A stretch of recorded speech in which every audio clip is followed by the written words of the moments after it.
Continuamos con el programa y, como prometimos, estamos con el legislador Carlos Gutiérrez, que es el jefe de bloque del peronismo de Unión por Córdoba en la legislatura de la provincia.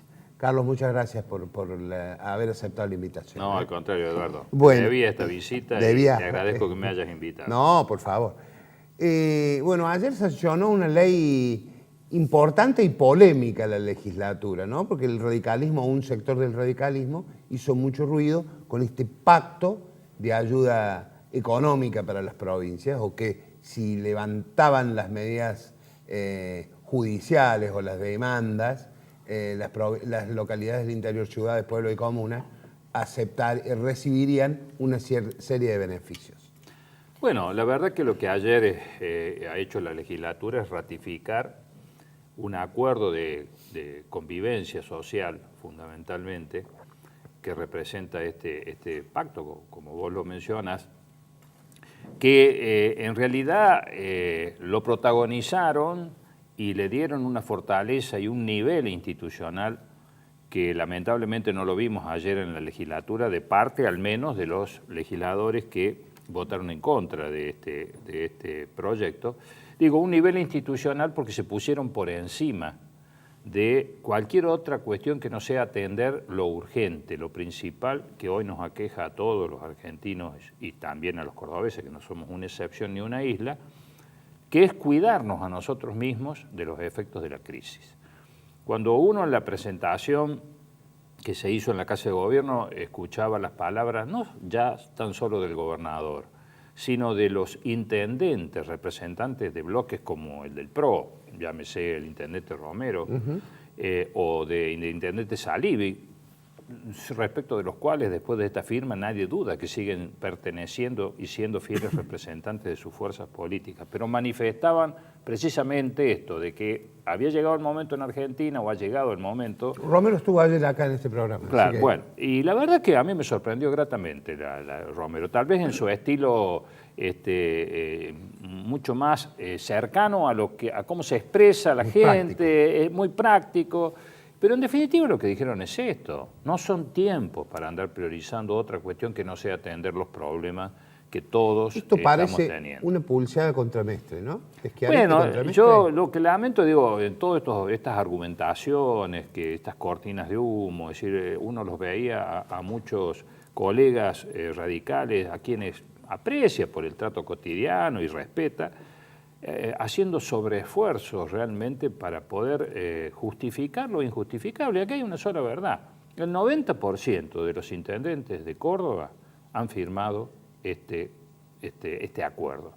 Y te diría, Eduardo, sin jactancia, de que en los próximos días van a seguir firmándolo.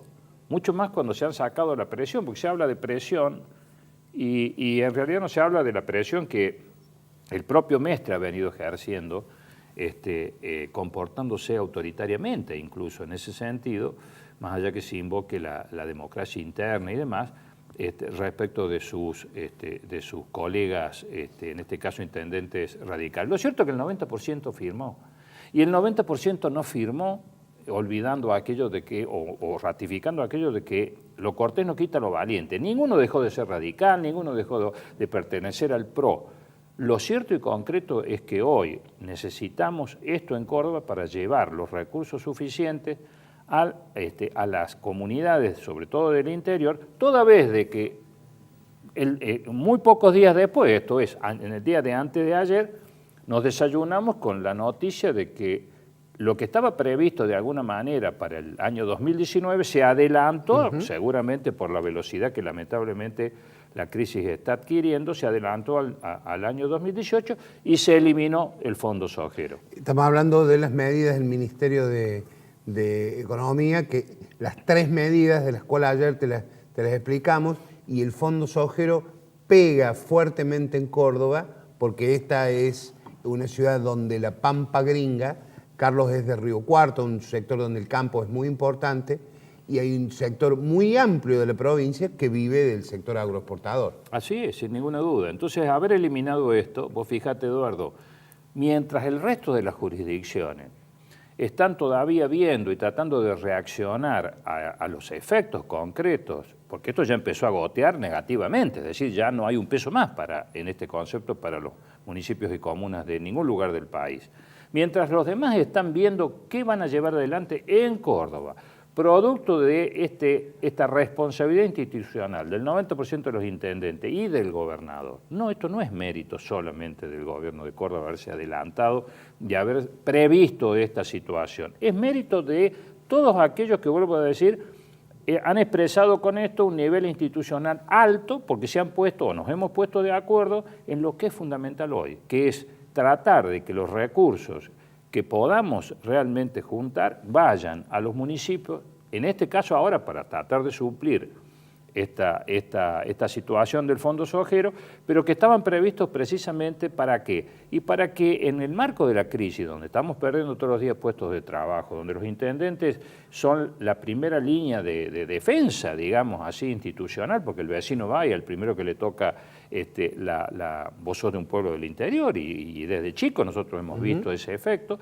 y además, como uno es amigo del intendente o es conocido del intendente, el primer impuesto o la primera obligación que deja de pagar es la del municipio. Entonces, esto no es otra cosa que también preservar la paz social, inyectarle mediante no solamente los fondos que involucran este acuerdo, sino, por ejemplo, con todo el programa de vivienda que suscribieron también el gobernador junto con todos los intendentes, y muchos otros programas más, los recursos que cada día en el marco de la crisis van a ser más necesarios para sostener un puesto más de trabajo y una situación incluso de paz social en definitiva. Yo creo que lamentablemente el mayor nivel institucional está representado hoy o estuvo representado ayer por los intendentes que firmaron el pacto. Y no lamentablemente, vuelvo a decir, por aquellos legisladores a quien yo lo tengo que decir, no quiero ser agresivo, pero Mestre los termina llevando desde las narices a una cuestión, a una pelea y a unos intereses que no son los propios, porque uno ve que los que por allí han estado manifestándose en contra del pacto, uno lo sabe, intendentes y hasta buenos intendentes de sus localidades, y la verdad que no sé cómo le van a explicar a sus comunidades, a sus vecinos, de que no van a incorporar esos recursos. Y te voy a decir una cosa más, Eduardo. Esta cuestión que se ha estado manifestando, ayer también se lo hacía, de las expresiones muy simples, como suele hablar siempre el gobernador, pero para que todos entendamos, de que el que no firmaba no acuerda. Es lo mismo que nos pasó a nosotros como cordobeses, como santafesinos, cuando firmamos el pacto fiscal. A alguien se le ocurría que el gobierno nacional nos iba a bendecir si nosotros decíamos que firmábamos, pero seguíamos con las acciones judiciales que teníamos pendientes. Alguien nos iba a decir de que si nosotros optábamos por no firmar, igual nos tenían que dar los recursos. En ningún lugar del mundo, Eduardo, cuando uno hace un convenio, un pacto, un acuerdo, ninguna de las dos partes se lleva el 100%. Cada uno se lleva la mejor negociación que puede, pero eso significa que si uno no cumple, el otro tampoco va a cumplir. Carlos, antes de pasarle a los chicos, te quiero hacer una pregunta que es respuesta breve, pero muy importante. Se viene hablando de nuevo de una eventual y posible candidatura presidencial de Schiaretti. Vos sos un hombre del riñón del gobernador. ¿Eso es así? Mira, Eduardo, sería una tremenda contradicción con lo que yo acabo de mencionar como fundamento para no encontrar verdaderamente una explicación a la actitud de Mestre y de otros intendentes, pretender o decir que Schiaretti puede tener hoy en su cabeza esa idea. No soy desconocedor de lo que se comenta y de lo que se habla y de lo que la prensa expresa. Tal vez porque además de la valía de Juan Schiaretti en términos políticos, en términos técnicos incluso, el gobernador Schiaretti es hoy el gobernador de la principal provincia argentina en manos de la oposición. Y esto indudablemente que tiene un peso en el concierto de las provincias argentinas que no se puede negar. Pero, Eduardo, nosotros estamos abocados hoy y debemos estar abocados a gobernar, a solucionar los problemas que todos los días, hora a hora, se están presentando, lamentablemente, cada vez con una profundidad creciente, ¿no? A ver las preguntas de mis compañeros. ¿Qué tal, legislador? ¿Cómo le va? Un gusto. Para las elecciones de gobernador falta, pero también están a la vuelta de la esquina. El tiempo pasa muy rápido y mi inquietud tiene que ver con esto. El escenario que se puede llegar a presentar el año que viene, digo, en cuanto a la paridad, ¿se puede asemejar a 2007? Digo, en una competencia muy fuerte de la oposición. ¿Y por qué planteo esto? Porque seguramente el candidato de la oposición va a estar ungido por el presidente. ¿Vos tenés seguridad de eso, de que el candidato va a estar ungido por el presidente? Es una apreciación. Es una posibilidad. Además de una apreciación, yo te la valoro como me parece una posibilidad. Lo que me parece que pensar hoy en cómo va a ser el formato, las características que va a tener la elección del año que viene frente a lo que estamos enfrentando, la verdad que yo no me animo, sinceramente, a formular ninguna apreciación en este sentido, porque no sabemos cómo vamos a hacer para llegar a fin de año, en qué estado vamos a llegar. Y debemos llegar, no solamente a fin de año, sino a las próximas elecciones. Yo lo he escuchado al gobernador de Salta, al compañero Urtubey, expresiones en los medios de aquí de Córdoba, días pasados. Estuvimos acá en el programa. Bueno, y yo la verdad que valoro mucho esa expresión y la suscribo totalmente. Yo creo que quien se empiece a probar trajes sin medir el hoy y la profundidad que tiene la crisis y la necesidad de que todos aportemos para que la crisis se supere y que todos garanticemos que este gobierno llegue hasta el último día del mandato como debe ser en el marco de la responsabilidad democrática, es pensar no es pensar en un dirigente, por más que sea el presidente, o en un gobernador, o en quien aspire a ser candidato. Es pensar en la gente, porque si esto no ocurre, yo se lo decía ayer a la gente del Frente para la Victoria, de Córdoba Podemos, al kirchnerismo concretamente, pero ¿cuál es el sentido de que ustedes tengan una política tan lineal, de una estrategia tan lineal de creer de que los beneficiarios directos del mientras peor mejor, es decir, mientras peor le vaya a Macri, más beneficiados vamos a ser nosotros? No va a significar, en todo caso, si se diera esa hipótesis, que van a estar con la responsabilidad de juntar el país con una cucharita. Es decir, a mí me parece realmente terrible que estemos pensando hoy de esa manera. Lo que nosotros hoy tenemos que ver es cómo vamos a salir de esta situación verdaderamente complicada y después nos tendremos que abocar a ver qué formato y cómo van a ser las cuestiones el año que viene. Sinceramente, yo no te puedo responder esa pregunta, como tal vez lo haría en otro momento histórico, pero hoy pensar en cómo va a ser el formato de las elecciones del año que viene, la verdad que lo que sí creo, que quien hoy atienda los problemas de la gente, no se desvíe de su responsabilidad, de la responsabilidad para la cual lo han elegido sus vecinos, y si lo logra hacer bien, creo que va a ser premiado indudablemente, porque se va a destacar, y todos los días se destaca cada vez más claro quién hace las cosas bien y quién no las hace bien. Bien, legislador, ¿qué tal? Buenos días. ¿Qué tal? Buen día. La municipalidad y el gobierno evidentemente son espejos en cuanto al reclamo fiscal, porque provincia también le reclama a Nación. Le planteo un panorama. Si, por ejemplo, la provincia de Córdoba necesitara un dinero con urgencia, ¿renunciaría a los pedidos de la coparticipación que le hace Nación? A ver, lo que nosotros siempre hemos dicho en esta cuestión, digo, apartándonos de los principismos, ¿no? O sea, los principismos que siempre y cuando no atenten contra la esencia de lo que significa gobernar y representar a quienes a uno lo han elegido. Ahora, el sentido práctico y sobre todo en materia de crisis es el que yo hablaba recién con Eduardo. En ninguna negociación uno se vuelve con el 100% de lo que pretendió. No, pero me refiero al reclamo, a presentar el reclamo. Nosotros, el haber firmado el pacto fiscal, a eso me refiero, el haber firmado el pacto fiscal no significa que nosotros bajemos las demandas que seguimos teniendo frente a cuestiones que el pacto todavía no garantiza, y mucho menos, como por ejemplo la justicia o injusticia de que la Ciudad Autónoma de Buenos Aires, el interior, incluidos los cordobeses, le tengamos que pagar hasta el servicio de justicia. Eso nos parece a nosotros absolutamente injusto.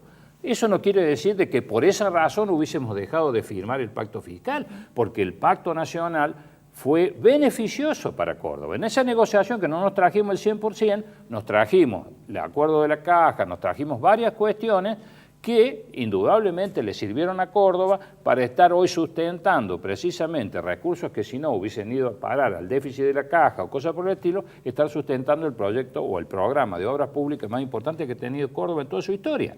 Entonces digo, esta cuestión me parece que, vuelvo a decir, lo cortés no quita lo valiente. Uno puede seguir peleando lo que considera que es justo, pero hay momentos donde tiene que detenerse y consolidar y responder a las necesidades que tiene. Esto es así, todos tenemos necesidades. Las provincias relacionadas con la nación, los intendentes con la provincia, y la nación necesita, sobre todo en un esquema donde no tiene mayorías en las cámaras, necesita de la colaboración de los gobernadores. En este tironeo permanente de la negociación es como es responsabilidad de cada uno tratar de traer para el nido propio, si vale la expresión, lo que sus representados le exigen. Pero en esto hay que ser muy práctico y hay que tener un criterio de pensar antes que en cómo me va a ir a mí o qué va a pasar conmigo, como hacen algunos dirigentes lamentablemente, cuál es mi responsabilidad para seguir resolviendo los problemas que tal vez no resuelvo hoy a mis representados. La última, Carlos, porque se nos va el programa, lamentablemente. Un gusto escucharte, pero se nos va el programa.